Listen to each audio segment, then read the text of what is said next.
अब तक हमने देखा कि चियोंगसेन ज़ॉम्बी से बचने के लिए इस क्लास में आता है और वो देखता है कि ये बदमाश लड़का प्रिंसिपल को बांध रहा होता है। चियोंगसेन इस लड़के को समझाने की कोशिश करता है पर वो नहीं मानता और इसी बीच जब प्रिंसिपल भागने की कोशिश करते हैं तब ये लड़का चाकू से प्रिंसिपल को मार डालता है। चियोंगसेन उसका वीडियो बना लेता है। फिर ये बदमाश लड़का चियोंगसेन से फोन लेने की कोशिश करता है और फिर चियोंगसेन के फोन ना देने पर वो लड़का चियोंगसेन को मारने की कोशिश करता है। चियोंगसेन जैसे जैसे करके वहाँ उस क्लास से बाहर भागता है और ये लड़का अपना चाकू चियोंगसेन के ऊपर फेंक देता है। अब आगे हम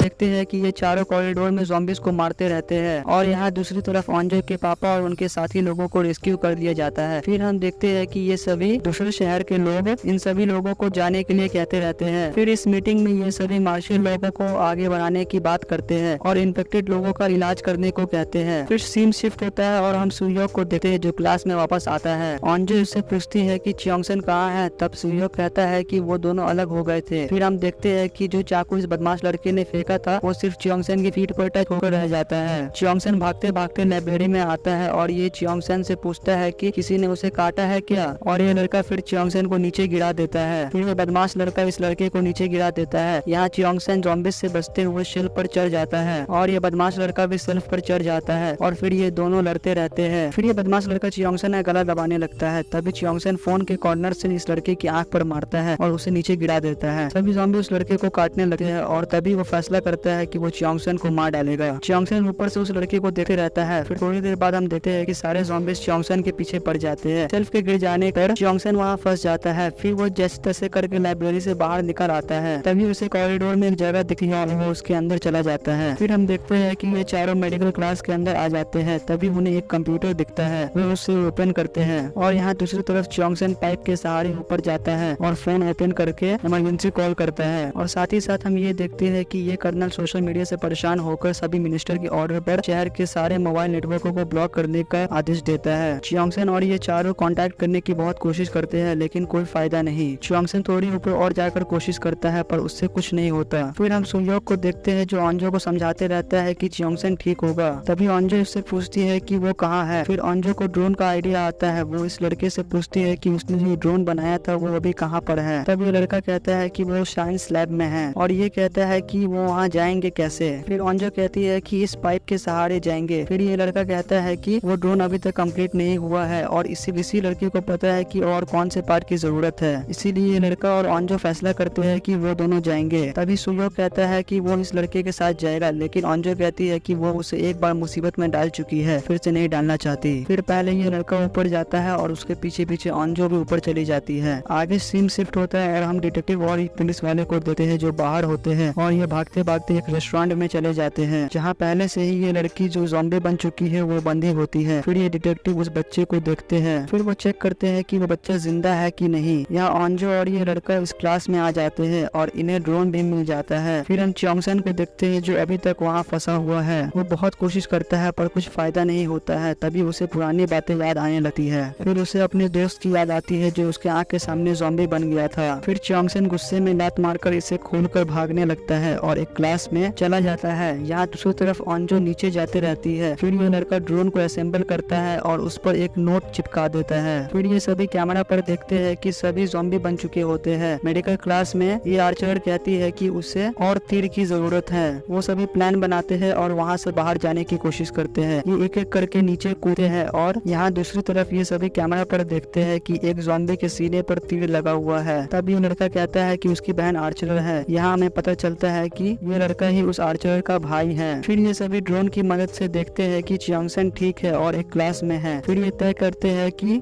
वो ड्रोन को बाहर भेजकर बाहर के हालात देखेंगे। ये सभी देखते हैं कि बाहर हालात बहुत खराब है। तभी इस लड़की को कुछ दिखता है। तब ये लड़का कहता है कि क्या हुआ। तब ये लड़की कहती है कि ये गाड़ी उसके पापा की है। फिर ये ड्रोन को उस गाड़ी के पास ले जाता है। फिर वो सभी देखते हैं कि इसके मम्मी पापा ज़ॉम्बी बन चुके हैं। तभी एक ज़ॉम्बी ड्रोन को नीचे गिरा देता है। फिर हम देखते हैं कि हेलीकॉप्टर रेस्क्यू कैंप पर पहुंच जाता है। फिर ये मिनिस्टर एक मिलिट्री वाले से बात करती है और पूछती है कि कंट्रोल रूम कहाँ है। फिर ये मिलिट्री वाला कहता है कि उन्हें पहले चेक किया जाएगा। ये कहकर इन्हें एक रूम में ले जाया जाता है। फिर ऑन्जो के पापा इस मिलिट्री वाले से कहते हैं कि उसकी बेटी स्कूल में फंसी हुई है, वह उसे बचा ले। फिर हम देखते हैं कि ये बदमाश लड़का अभी तक जिंदा होता है और जब उसकी तरफ ज़ॉम्बी आते हैं तब ज़ॉम्बी उसे काटते नहीं। फिर इस लड़के को याद आता है कि च्योंग-सैन ने ही उसकी आंख फोड़ी थी। फिर ये बदमाश लड़का फैसला करता है कि वो च्योंग-सैन की आंख फोड़ देगा। फिर ये बदमाश लड़का कॉरिडोर में आराम से घूमते रहता है और ज़ॉम्बी उसे कुछ नहीं करते। कमीने Cheong-San! Thank you for watching.